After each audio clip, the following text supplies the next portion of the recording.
What's up YouTube, Jeff back again today with a very exciting Samsung video for you guys. And today, well, I got to thinking, when I saw this message earlier in my YouTube replies, it says, Jeff, despite your recent efforts to market the S25 Ultra to us with minimal upgrades, I am not buying the S25 Ultra. And I was thinking, wait, I never told anyone to buy an S25 Ultra. And in fact, every year I make a video outlining all the problems with the upcoming S line and telling you guys why you might consider not purchasing it. So I thought today would be a great time to do that.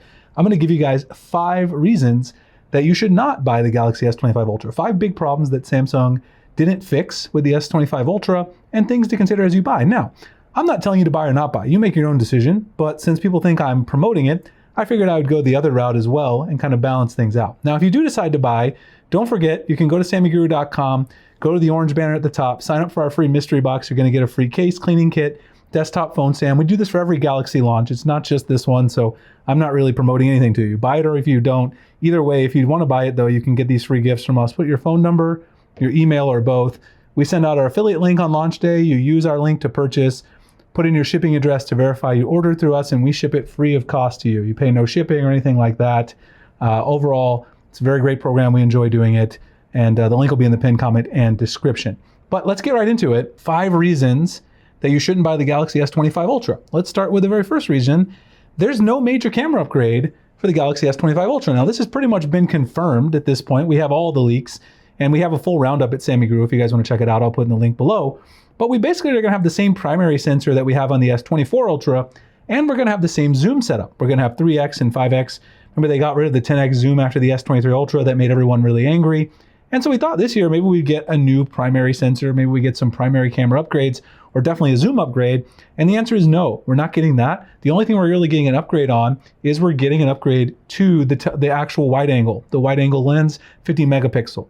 Now, how many people really use the wide angle? I don't really use it all that often. I use zoom a heck of a lot more than I use the wide angle. And of course, I use the primary more than anything. Samsung really let us down by not giving us a primary or zoom upgrade. We can only hope the computational photography aspects, all the stuff they do in software is going to make up for it. But of course, we'll have to wait for the actual phone. But the hardware is very disappointing, and we pretty much know by now that that's the case. So that's the first thing.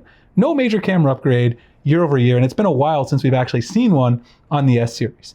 The next thing is the round versus square debate. Now, this is all up to personal preference, but if you have yourself a Galaxy S24 Ultra or even a Galaxy S23 Ultra, and you like the squared off corners, then you probably aren't going to want to upgrade to the S25 Ultra, because essentially the S25 Ultra is going to look like a longer, taller, wider version of the S24 Plus, which I have right here, my S24 Plus, with the Ultra camera setup. So if you take this camera setup, you copy paste it over here, you make it a little wider, a little bit longer. That's essentially what you're getting with the S25 Ultra. They're going to the rounded corners, rounded edges.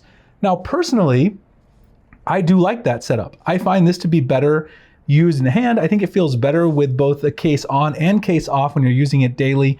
I find the corners on their squared off design a little bit polarizing, and I'm not a huge fan of them. I find them a little uncomfortable when I'm using it without a case. But if you like the old school note-inspired design of the S24 Ultra, S23 Ultra, S22 Ultra, you may not want to upgrade because they're going in that different direction, and you're basically getting a stretched out version of the Plus phone. So that's the second thing. And that's, again, personal preference. But if you are one person in that camp, that's certainly going to be a big deal to you, because the way the phone looks does matter to people, whether you want it to or not. Aesthetics are important, not just what's on the inside.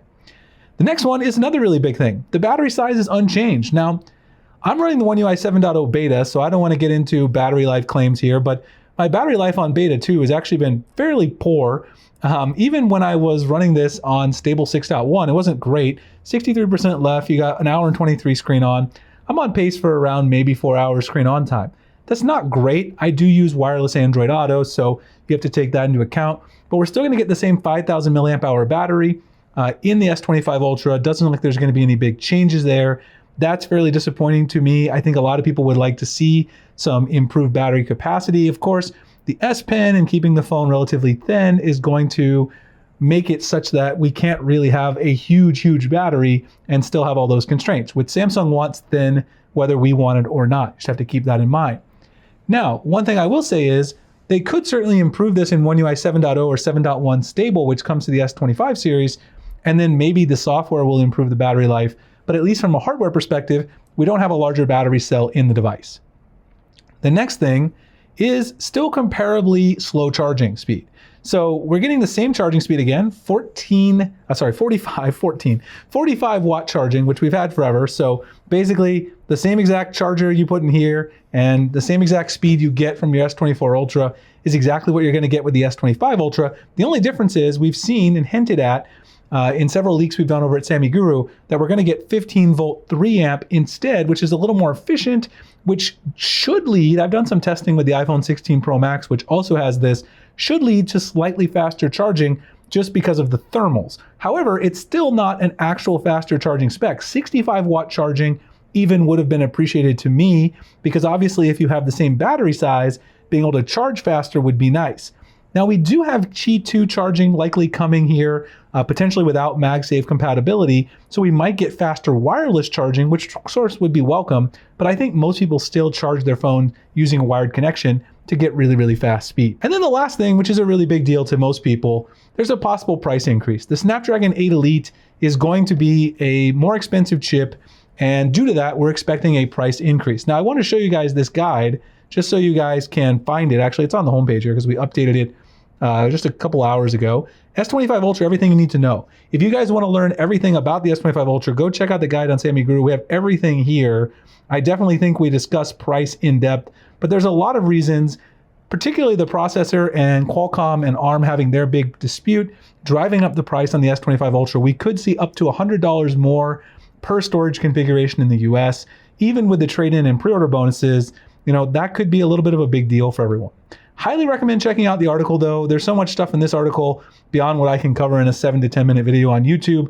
But these are my 5 biggest reasons to avoid the S25 Ultra. If you're thinking about it and you're not sure, price increase, no major camera upgrade. If you like the squared off sides of your S24, S23, S22 Ultra, then you don't want to move it around. That's a possible reason. Battery size is the same, and we still have pretty slow charging. Of course, as always, I'll make another video highlighting the 5 biggest upgrades because I like to balance things out.